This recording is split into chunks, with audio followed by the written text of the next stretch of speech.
All right, Max, thanks for joining us at the Charles Schwab Challenge here in Fort Worth. Just what's the week been like so far? Obviously, kind of just getting the momentum going after last week and kind of putting that behind you, and your game is trajecting in the right path. So just being here, what are you working on this week? It was nice to get out and play a golf course that wasn't as hard as last week. So that was fun. I played with Tony Finau today, and he said, he hit a couple chips off the back of the first green and looked at his caddy and said, "Oh, I am good at chipping." So difficult last week. So it's nice to come to an otherwise hard golf course, but it feels, a lot simpler. Didn't play great last week, but saw some good things. Had a good grind for 4 days. Looking forward to making less bogeys and more birdies. But I love being at this event. It's one of my favorite golf courses all year, so it's always exciting to come to Fort Worth.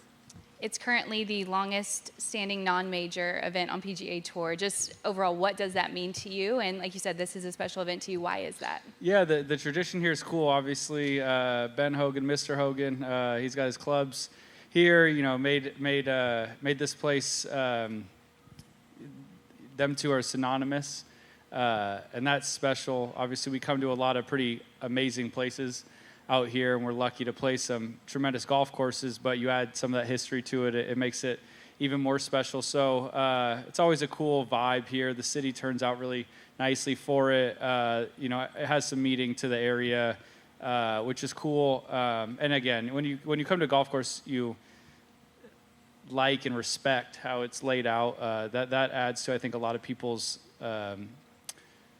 love for this place. So it's nice to see that it stands the test of time, and it's done such a good job of being a mainstay on this tour.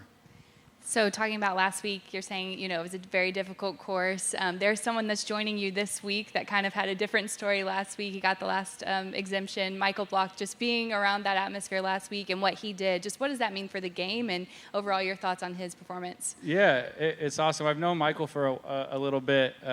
He's a legend in Southern California. I played a professional golf tournament with him back in the day. I think it was the SoCal Open or the California Open, and it's always amazing to see someone who, it's like if you go to the U.S. Amateur or the U.S. Mid-Am and you just see how great those players are they have a job. I spend all my days here practicing only golf. That's all I have to do, and he can still whoop me real good. So it was amazing to see. Obviously, that event has that attraction that 20 PGA professionals play, and to see him not only play great, but enjoy it so much and get appreciated by the fans and appreciate it back. And it was just it was refreshing.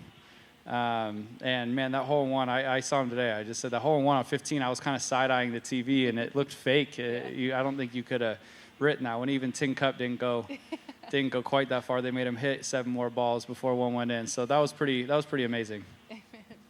Any questions? Hey, Max, Stephen Hawkins from the AP. You mentioned how this is one of your favorite courses and how much you like the layout. Obviously, next week they're going to start tearing it up and redoing it. Talk about what you know about that, and do you have any anxiety about that, or what do you feel about that? I don't know much anything about that, sorry. So, it's always scary when you see a place that I feel like just is so good layout-wise. I don't know if they're changing the layout, but it gets you a little anxious just for it, but I'm not going to sit here and say I'm an architect junkie. I'm sure they'll make some great decisions, but I do think that they don't need to do much at all to this place. If you want to regrass it or something, that's one thing, but the holes themselves are awesome. Okay. Max, you called Michael Block a legend from where you're from. What made him a legend, and why do you think his story last week resonated with so many people? Well, I just think anytime you have the teaching pros and PGA professionals in your area, there's some that are play some golf, some don't really play much at all anymore, and then you have some people like Michael who are still tremendous at golf. So I think that's what kind of brings a legend of them around. You hear about these people, you see them, you play events with them, and that's so I think that's where that comes from. And to go out last week and beat, it's a major, like everyone's as prepared as you could possibly be, and to go and beat basically everybody, all but 14 people, I mean, that's awesome. It shows you how much game he's got. It shows you his mental fortitude. But again, as much as all that was impressive, just the joy he had while playing, and all of that was, I think that's what stuck out the most. Right here, Dean. Yeah, Max, when did you first encounter Michael during your childhood in Orange County? I think it was just that pro event I played was the first time we had been around each other. I think our first round was at Arroyo Trabuco, which is where he teaches at. And I had seen the name. You see all these names all the time. There's a lot of guys out there that their name will pop up, and you know that they're not young because you don't see them at in college or whatever. But so you learn about what they do, figure it out, or whatever. So we played, and I thought he was a really good player, and he kind of met like expectation. But that was the first time. Obviously, I don't live there anymore. I don't see him a ton, but I'll see him at the tour events. I know he played San Diego this year, so I saw him there. And yeah, just keep up. You like to keep up with the people from kind of around where you're from. So always root for those guys to do well. Never really thought that would happen. Get 15th at the PGA and all that. But as far as a human being, like, he deserves that praise. He's always been super, super nice. And every time you're kind of around him in these, even if we're not playing together in an event, he's a nice guy to go up to and say hi. And he's just usually in a great mood and kind of just a joy to be around. And what do you think his week has done for growing the game, not just in Southern California, but beyond that too? It's always tricky to grow the game thing, but I mean, he ruined it for the next PGA Pro to get warm for 2 days at the PGA. You're going to see a guy in 20th next year if it's not him, and there's a lot of expectation. They don't dunk a hole in one. I think that's what Tiger did to the rest of us. So, but yeah, I mean, I just think it at its core is what golf's about. That kind of the any given Sunday thing. You go out there, you play your game. Nobody can play defense, and you can go show the world how great you are at golf. I think it got people excited to play. I think it got people excited to watch golf, especially him. And that's always going to be a good thing. Amy? Max, what are some of the challenges or even benefits of playing the week after a major? The benefits are the course feels easier.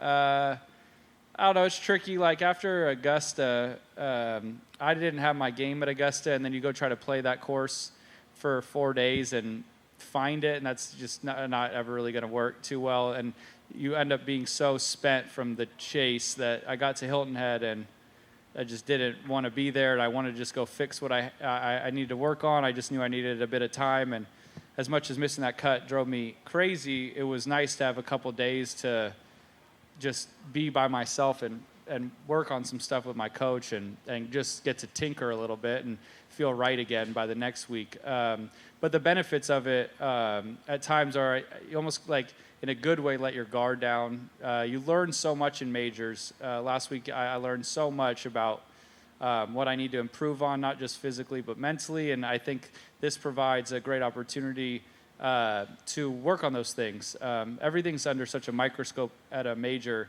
for yourself that you see where you got exposed, and you can put that to good use immediately, having this event for me right after that. What are some of those things you felt like you did learn last week that you're going to apply this week?